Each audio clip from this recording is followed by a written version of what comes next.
What's a good word, everyone? It's your boy DKB here. I just want to say thanks for all the support. The channel's been steadily growing, and the number you see below, you can drop a text, shoot a voicemail, any ideas, topics, collabs, etc. you guys want to see. I'll include them in future videos and live streams, and I'll catch you again. Be easy. What's a good word, Jets fans? It's your boy DKB here. We're officially about 30 days away from the NFL draft kicking off, and the Jets are finally putting together some of their top 30 visits, which should be at least an indication in where we are pulling our resources to try to take advantage of the draft. And so far, there's a lot of looks at day three candidates. Of course, a couple of options in the first 2 days of the draft as well, but all at reasonable positions of need. There's really only one surprise position group here, but considering maybe some of these guys fall into that undrafted free agent territory, I will chalk it up to just doing our due diligence. With that said, let's take a look at some of these names. So, safety Dean Clark out of Fresno State, wide receiver Arian Smith out of Georgia, tackle Ariante Ursery out of Minnesota, tackle Josh Connerly out of Oregon, quarterback Quinn Ewers out of Texas, and running back Ja'Cory Croskey-Merritt out of Arizona. Now, as mentioned, most of these guys are going to be day three, so let's kick it off with them.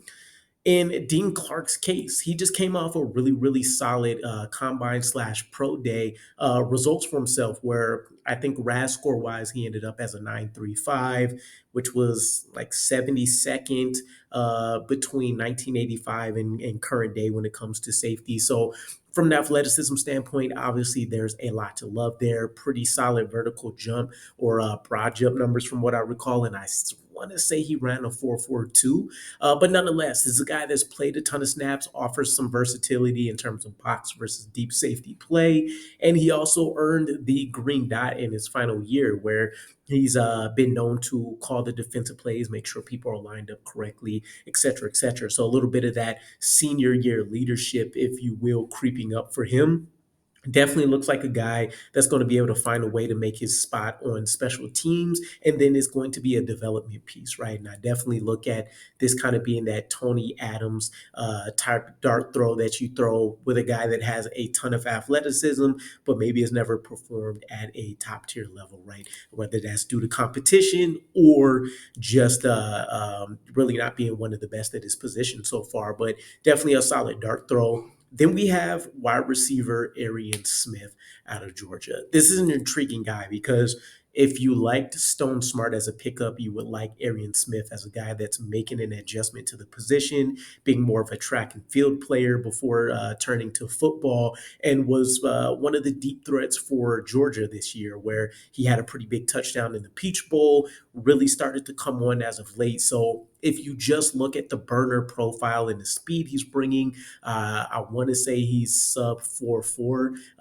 And then everything that you can do with that, right? We know that we're going to want a speed oriented team to some degree, anyways. And Georgia is always a great program to look to when it comes to a lot of those intangibles, leadership, the ability to handle pressure, the ability to go and put together a development plan or stick to a development plan, and or the right habits when it comes to treating the body. So can't knock them here at all. There's definitely going to be a ton of options when it comes to guys that offer that speed throughout the NFL draft here, but this would look to be one of the, I guess you can liken this to maybe a Jameson Williams type situation, right? You want to find that deep threat that offers a little bit more. So if you like the fact that you're kind of working with a little bit of a cleaner board here to develop and not necessarily have bad habits that he already has in play, Arian Smith will be your guy.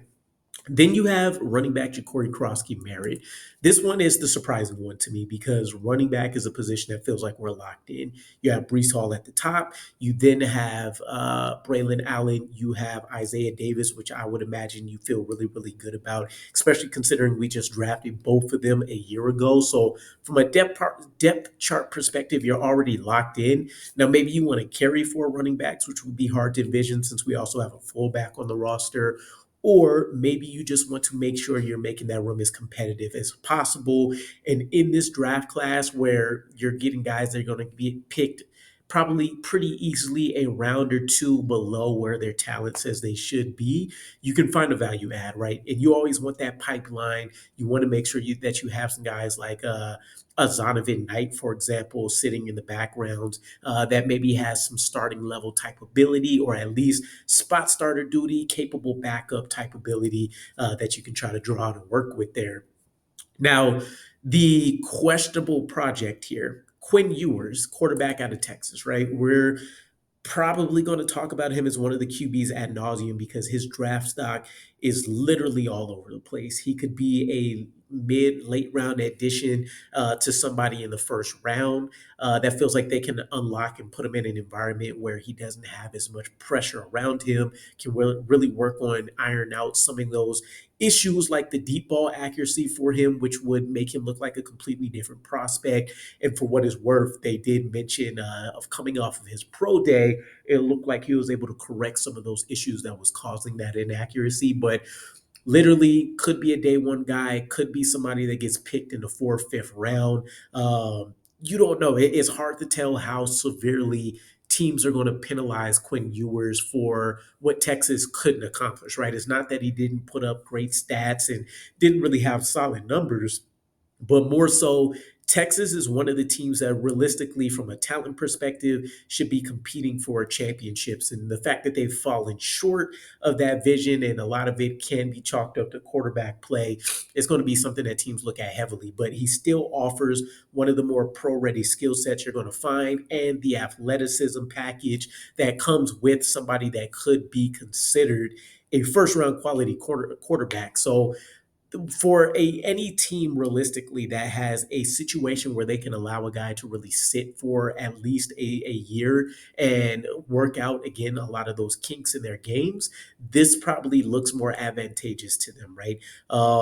Plus, there's also from a draft perspective, you could look at them trying to get a little clever maybe if you select somebody like Matthew Golden in the first round and then you're able to go back and grab his quarterback in the third or fourth round. And we've seen some of those pairings work, right? Your Joe Burrows and your Jamar Chases and the likes, for example. You can create that situation to really give him some added comfort going into year one, being able to follow up as having that guy as a long term piece in year two. So I wouldn't be surprised if we do end up grabbing him at some point, depending on who else is on the board. But definitely at least a solid job of being able to do our homework on a guy like this. We also can't forget he played through some kind of significant shoulder or arm injury off the top of my head, which also gives a little bit of a different perspective to maybe some of the struggles that we saw out of him this year. So there's really a lot to his story,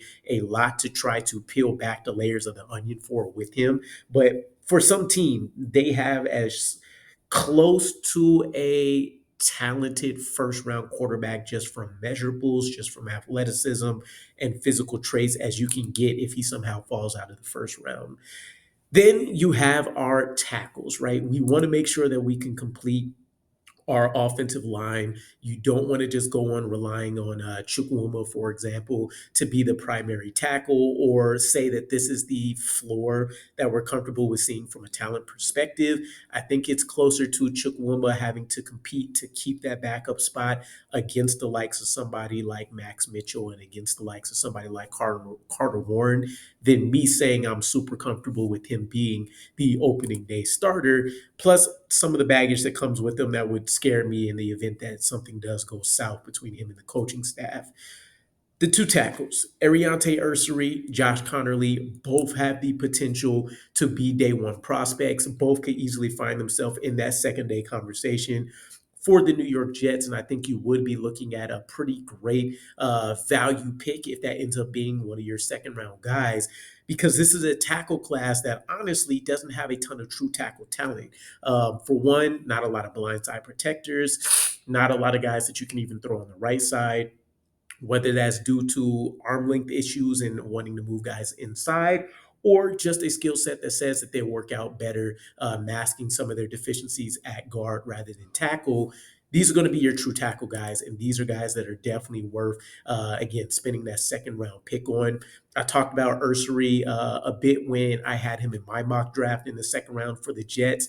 And this is a guy that could, again, both of these guys I feel like have the floor of being able to start on an offensive line day one. Not saying it's ideal, but you can get by and you can continue to see them probably build on some of those performances as you get better. For the Jets, luckily, you're talking about potentially adding a top tier tight end to really help them out as well. So, in the case of you having a Tyler Warren and then, of course, already having AVT, you could feel a lot more comfortable about some of these guys that may not be necessarily a can't miss prospect, but will still continue to add to the room and allow you to do a ton of things. So, I'm pretty excited about this list so far. We'll start to see what happens as we get closer. I want to say the last 2 years in comparison, I don't believe Joe Douglas used the entirety of his top 30 visits. So I wonder if the Jets will, fill it up to the brim here, or if we will only get a couple, hand-picked selections here as we continue to see some of these weeks wrap up. And we also have to keep in mind, this doesn't mean that we're looking to target all of these guys, even though they're at positions of need. This doesn't mean that this is how it's going to play out for us in the draft. There's going to be a lot of smoke and mirrors and stuff like that going on as well, right? But I think in most of these cases, pretty easy connections for why the New York Jets would be interested in there. But we also know nothing about this new regime. Are they going to go heavy on athletic freaks, workout warriors? Are they going to look for guys that have that high floor and still offer a ceiling? Or are they going to be comfortable with picking the safe prospects throughout the NFL draft? Either way, let me know what your guys' thoughts are. Who would be some of your preferred targets out of here? For me, I'm still in that Ariante Ursary camp, but definitely still love some of the other names here. And I'll catch you guys again. Peace.